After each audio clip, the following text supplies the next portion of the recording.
We are in the middle of a conversation with Stephen Yeager, one of the co-founders of OutsourcingThingsDone.com. They are an outsourcing website where you can hire a virtual assistant for what you said, $1,200 a month. $1,200 a month. How much of that money goes to the employee?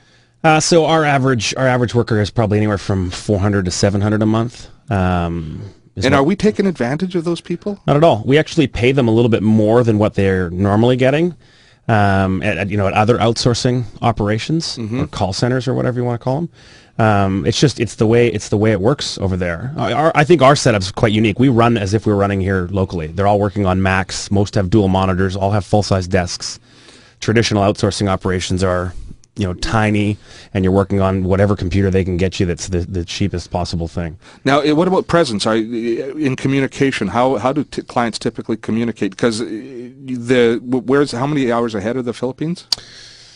Oh, now you should know this. 12. You should know this. You're the outsourcing guy. I know, but we run 3 different 8-hour shifts, so there's guys always working. Okay, but nevertheless, it's night there when it's day here, yes. Pretty much. So how does communications happen between client and outsourcer? So it depends on the client, but most clients use Skype for screen sharing so that the virtual assistant can show their screen of what they're doing, or the client can take control of the screen and show them what to do. There's online video is huge. We do a ton of online video at the beginning, like placing the worker and figuring out who's the right fit with the right client. We get the client to shoot a video and the VAs shoot videos, and you learn a lot more from somebody even when they're not speaking. Just their smile or everything is sort of their part energy, of it. Yeah. Totally, yeah. You can hear people's enthusiasm. So we do lots with video as a way to help things move along. We use an internal tool called Yammer. It's like Twitter, but locked down, so it's for internal communications only, and it's got an iPhone app, so the client can be running around doing whatever they do, check their Yammer on their iPhone, and communicate with their person directly.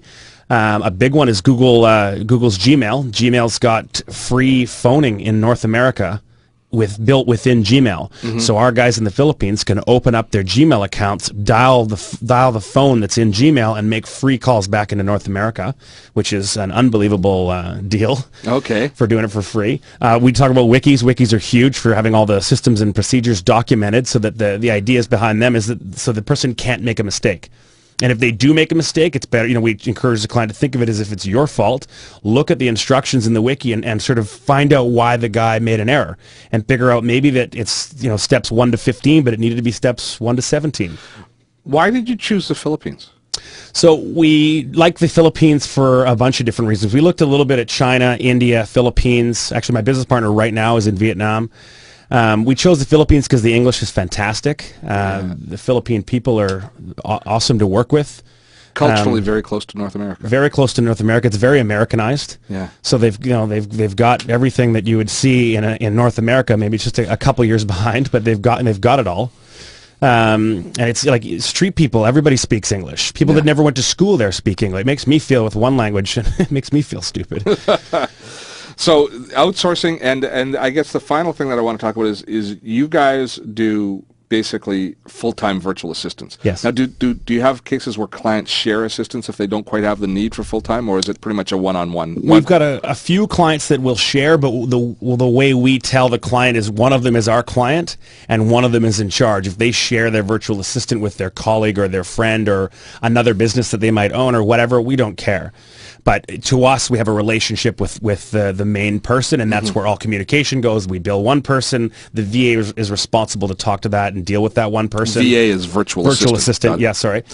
And then, however the client decides to have people within their business delegate, we've got lots of virtual assistants that deal with 13, 15, 20 different people within an organization because they're all using that one person as a resource.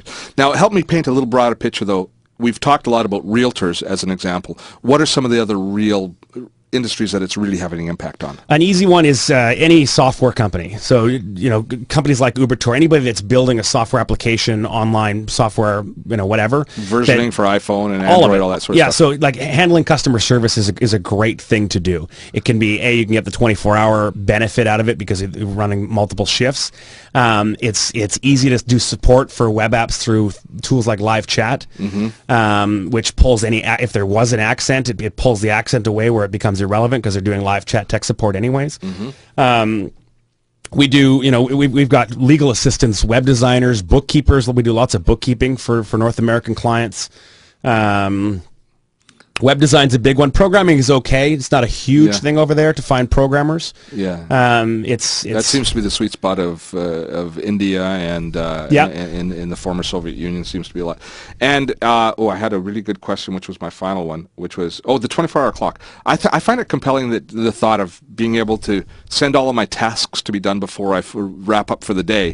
And then first thing in the morning, everything that I asked to be done should be done. Yeah, that's got to be a tremendous productivity benefit. It is very cool. Yeah, so that you're able to either assign tasks that you're not able to do, or if you've got one of your people that are here that haven't finished the task, they can pass it on to somebody to continue it. So when they come back to work, the ball's always moving forward. So they can jump back in, and the task is not where they left it. It's been pushed forward by somebody in the Philippines or wherever. You've never lost momentum. Now, if you're not ready for a full-time virtual assistant, but you are intrigued by the concept, I like some of the boutique outsourcing services. I use Odesk for some little projects. If you go to odesk.com, you can check in. You've looked at it, I'm sure. Yeah, Odesk, and there's Elance. They do Elance. I haven't checked out Elance, but Odesk, it's all task-centric. So if you just need a logo designed, or if you just need a simple little piece of work done, maybe an HTML newsletter developed, or any of that kind of stuff done, you can just put it out there. And they've even got a facility for people to bid on the business. You say, I have a $60 budget to do this, and you might not think it's enough money to get it done. You can put it out, and you'll get bids, not just from people overseas, but you'll get bids from people in North America for the same job. And it gives you a real feel for how the whole outsourcing model can work. You want more information? OutsourcingThingsDone.com is the place to go to learn more about it. Stephen Yeager's been my guest. Thanks for coming in, Steve. Thanks for having me.